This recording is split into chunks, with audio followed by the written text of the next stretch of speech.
श्रीमती नीनू लोकेंद्र सिद्धि Jain Murar Gwalior, Shrimati Trishala Jain doctor Monika doctor Neeraj Jain Nikhil Sejal Paschim Vihar Delhi, Shrimati Santosh Jain Shri Vishal Chand Jain Shrimati Poonam Jain CMA Pankaj Jain Amit Jain राशि जैन उन्नति Jain sector 37 Noida, Parasmal Indira देवी संजय विनीता अजय नीतू बाकलीवाल सूरत, Shri Vinod Jain millennium Shrimati Nita Jain समस्त गुरु भक्त परिवार फिरोजाबाद। धर्म स्नेही सत श्रद्धालु यहाँ पर उपस्थित आप सभी भव्यवर पुंडरीक पुण्यात्मा महानुभाव आचार्य भगवान योगींद्र देव द्वारा विरचित ज्ञानांकुश ग्रंथ की वाचना में विगत दिवस ध्यान के संबंध में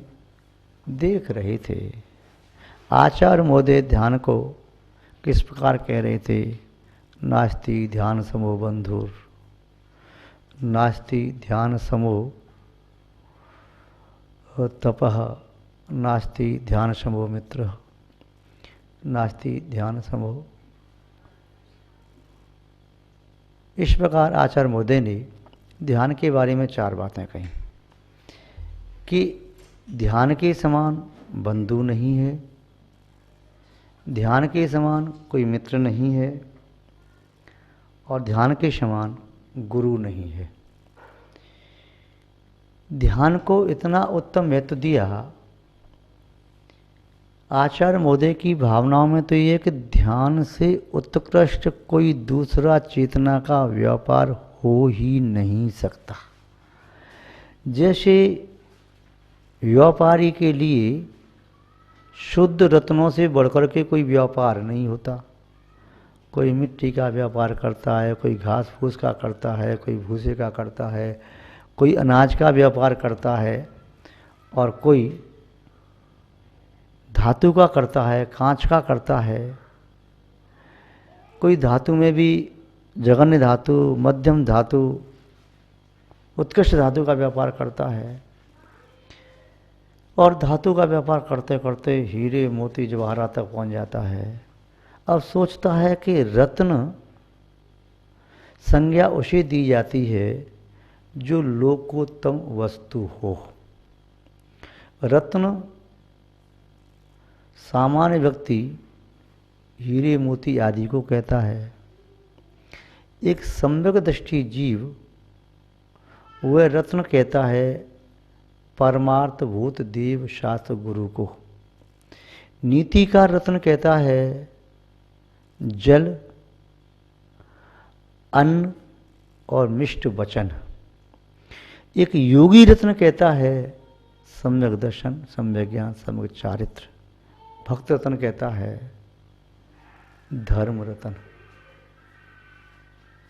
संयम रत्न, क्षमा रत्न। पढ़ते हैं संयम रत्न संभाल विषय चोर बहु फिरत है। नीतिकार कहते हैं पृथिव्याम त्रीणि रत्नानि जलमन्नम सुभाषितम मूढ़ ही पाषाण खंडेशु रत्न संज्ञा विधीयते। जल, अन्न और मीठे वचन ये ही 3 पृथ्वी पर रत्न हैं, किंतु मूर्ख व्यक्ति पत्थर के टुकड़ों को रत्न कहते हैं जिसे खाया नहीं जा सकता।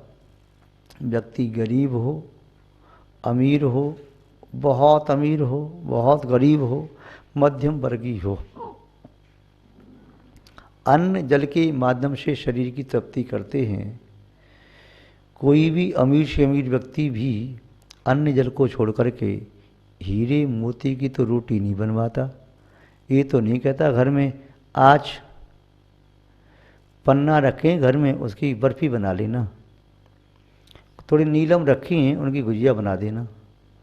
थोड़े से हीरे रखे हैं, आज मन कर रहा है उसकी जलेबी बना देना। कहीं थोड़े से पुखराज रखे हैं, उनकी इमरती बना देना। ऐसे तो कोई नहीं बनवाता। और रोटियों में कोई हीरे मोती रख करके खाता भी नहीं है। दाल सब्जी रोटी ये खाता है, दूध खीर आदि हलवा पूड़ी पकवान खाता है। गरीब है तो चलो सूखी रोटी खाता है, मध्यम वर्गीय है तो घी तेल लगा करके पराठा रोटी खाता है। किंतु अमीर से अमीर व्यक्ति भी, यहाँ तक कि कोई और अमीर भी हो, राजा, अधिराजा, महाराजा, अर्धमंडलेश्वर, मंडलेश्वर, महामंडलेश्वर, अर्धचक्री, चक्रवर्ती भी हो जाए, तीर्थंकर भी हों, तब भी हीरे मोती नहीं खाते। सौदम इंद्र भी हो जो विक्रिया से पहाड़ जैसे ढील लगा दे रत्नों के, किंतु वह भी हीरे मोती रत्न नहीं खाते, उनके कंठ से अमृत झरता है। चक्रवर्ती आदि भी, उनके यहाँ 360 रसोइया होते हैं, गाय का दूध उसको पिलाया उसको पिलाया, गरिष्ठ से गरिष्ठ भोजन करते हैं, पर रत्नों को भक्षण नहीं करते। इससे सिद्ध है कि लोक व्यवहार में रत्न जो कहते हैं पाषाण के खंडों को, नीतिकार उन्हें रत्न नहीं कहते। धर्मात्मा कहता है काय के रत्न, खाना पीना तो अनादिकाल से चलता चला आ रहा है, मीठे वचन भी बोले, रत्न तो ये हैं देव शास्त्र गुरु रतन शुभ, तीन रतन करतार, भिन्न भिन्न कहूँ आरती, अल्प सुगुण विस्तार। पढ़ते हैं आप पूजा में। तो देव शास्त्र गुरु रत्न शुभ, शुभ रत्न तो देव शास्त्र गुरु ही है परमार्थ, और वे तीन रत्नों के करता हैं, शंभु दर्शन सब चाहते, तीन रत्न देने वाले रत्न हैं। और इधर उत्तम समाधि रत्न है। कई बार आप कहते हैं परमेश्वर आचार्य रत्न, उपाध्याय रत्न, श्रवण रत्न, आर्यका रत्न, या कोई अपने यूथ में समूह श्रेष्ठ हो गया रत्न कहते हैं क्षुल्लक रत्न, क्षुल्लका रत्न, विद्युत रत्न। तो अपने यूथ में सबसे श्रेष्ठ है तो श्रेष्ठतम, श्रेष्ठ, श्रेष्ठतर, श्रेष्ठतम को रत्न की उपमा दी जाती है। तो यहाँ आचार्य महोदय कह रहे हैं ध्यान से बढ़कर के कोई रत्न नहीं है। रत्न तो ये बाहर के अचेतन रत्न छूट जाएंगे, और चेतन रत्न हैं वो अपने अपने स्वचतुष्टय में विद्यमान हैं, पर चतुष्टय में नहीं आते। किंतु मेरे लिए रत्न की तरह से क्या है? ध्यान। नास्ति ध्यान समो बंधु, नास्ति ध्यान समो गुरु। नास्ति ध्यान समः मित्रम, नास्ति ध्यान समो तपः। ये चार वस्तु उत्कृष्ट मानी जाती हैं। बंधु बांधव, उनके लिए जिया जाता है, उनके साथ जिया जाता है, उनके बिना श्री मिट्टी की तरह से है। बंधु बांधवों के बीच में रहना निर्धनता भी प्यारी लगती है। गुरु की तरह से ये ध्यान, गुरु शनिवार दिखाता है तो शनिवार का जो फल है ध्यान का भी वही फल है। मित्र अपने मित्र की रक्षा करता है, ध्यान भी अपनी उस आत्मा की रक्षा करता है जिस आत्मा में ध्यान प्रकट होता है। और तप समस्त विकारों को, विकृतियों को, विभावों को, कषायों को, पाप या शाबद, समस्त दुर्विचारों को, सबको स्वाहा कर देता है। जैसे अग्नि समस्त इंद्र को स्वाहा कर देती है, ऐसे ही तप भी समस्त कर्मों को स्वाहा करने वाला है। तो ध्यान श्रेष्ठतम तप है, अंतिम तप है। अंतिम तप में ध्यान, ये विषय देखा। इसके बाद आचार्य महोदय कह रहे हैं कि ऐसे ध्यान को इसने प्राप्त कर लिया, शुभ ध्यान को, धर्म ध्यान व शुक्ल ध्यान। धर्म ध्यान के 4 वेद, 10 वेद भी होते हैं। शुक्ल ध्यान के 4 वेद क्रमशः प्राप्त करता हुआ वह योगी चतुर्थ शुक्ल ध्यान के अंत में जब पहुंच जाता है, अनंत सिद्ध अवस्था की प्राप्ति हो जाती है। जैसे रत्न से बड़ी कोई चीज़ नहीं होती, ऐसे परमात्मा से बड़ा भी कुछ भी नहीं है। तो परमात्मा यानी परमात्मा, उत्कृष्ट आत्मा, जो वीतरागी हैं, सर्वज्ञ हैं, हितोपदेशी हैं, 18 दोषों से रहित हैं, जो परम औदार्य शरीर से युक्त हैं, अनंत चतुष्टय से युक्त हैं, नव केवल उपलब्धि से युक्त हैं, घातीय कर्मों से रहित हैं, ये परमात्मा। तो वह परमात्मा है। उस परमात्मा के भी 2 भेद की है, एक परम अवस्था, एक उस परम की भी परम अवस्था। तो आचार्य महोदय श्री कह रहे हैं इस कार्यका के माध्यम से, परमात्मा द्विविध प्रोक्त सकलो निखलस्तथा सकलो अरत स्वरूपो ही निखलो सिद्धो निष्कल उच्यते। आचार्य महोदय कह रहे हैं परमात्मा क्या है, कैसे बनता है, क्या स्वरूप है, परमात्मा बनना क्यों आवश्यक है, इत्यादि बातें बता रहे। तो आचार्य महोदय ने इतना ही बताया कि जो परमात्मा आपने जाना है, जो परमात्मा भव भ्रमण से रहित है, जिसका अब कभी जन्म नहीं होगा, जो गर्भ में नहीं आएगा, जिसकी शैशव अवस्था नहीं आएगी, बाल्य अवस्था नहीं आएगी, जो किशोर नहीं होगा, युवा नहीं होगा, प्रौढ़ नहीं होगा, वृद्ध नहीं होगा। परमात्मा वह है जो मृत्यु को प्राप्त नहीं होता। मृत्यु को प्राप्त नहीं होता, मृत्यु कहते हैं कर्म के साथ शरीर आत्मा का अलग होना मृत्यु है। एक शरीर छोड़ के दूसरा शरीर प्राप्त करना मृत्यु है। किंतु जो अनंत भगवान हैं उनकी मृत्यु नहीं होती, वे तो मृत्यु की मृत्यु करके निर्वाण अवस्था, मुक्ति अवस्था, मोक्ष अवस्था को प्राप्त करते हैं। तो इसलिए वे मृत्यु से रहित, उनके भय नहीं, उद्वेग नहीं, उनके अन्य प्रकार के राग द्वेष आदि विकारी भाव नहीं, हास नहीं, रति नहीं, अरति नहीं, शोक नहीं, जुगुप्सा नहीं, वेद का कोई उद्रेक नहीं, उनका कोई बाह्य इंद्रिय वाला व्यापार नहीं। जब तक इंद्रिय व्यापार हो रहा है तब तक परमात्मा नहीं। उनके पास कोई क्षयोपम भाव नहीं, उनके पास कोई उपशम भाव नहीं, औदयिक भाव है उपचार से, क्योंकि वो अवस्था तो अभी प्राप्त है। उदय वाली प्रकृतियाँ भी हैं, उनका यथा योग्य महत्व भी है, कुछ प्रकृतियों का सत्व भी है, किंतु वे प्रकृतियाँ अब जो सत्ता में पड़ी हैं या उदय में आ रही हैं, वे अब संसार की कारण नहीं बन सकती, वह संसार की निमित्त नहीं बन सकती, वे संसार में रोक नहीं सकती। अब आयु कर्म के नष्ट होते ही वे प्रकृतियाँ भी नष्ट हो जाती हैं, चरम समय और द्विचरम समय में, अंत समय और उपांत समय में। तो आचार्य महोदय कह रहे यहाँ परमात्मा द्विविध प्रोक्ता। परमात्मा जिन शासन में दो प्रकार का कहा है, सकलो निकलस तथा, सकल और निष्कल। शकल नहीं कह रहे, सकल, सकल।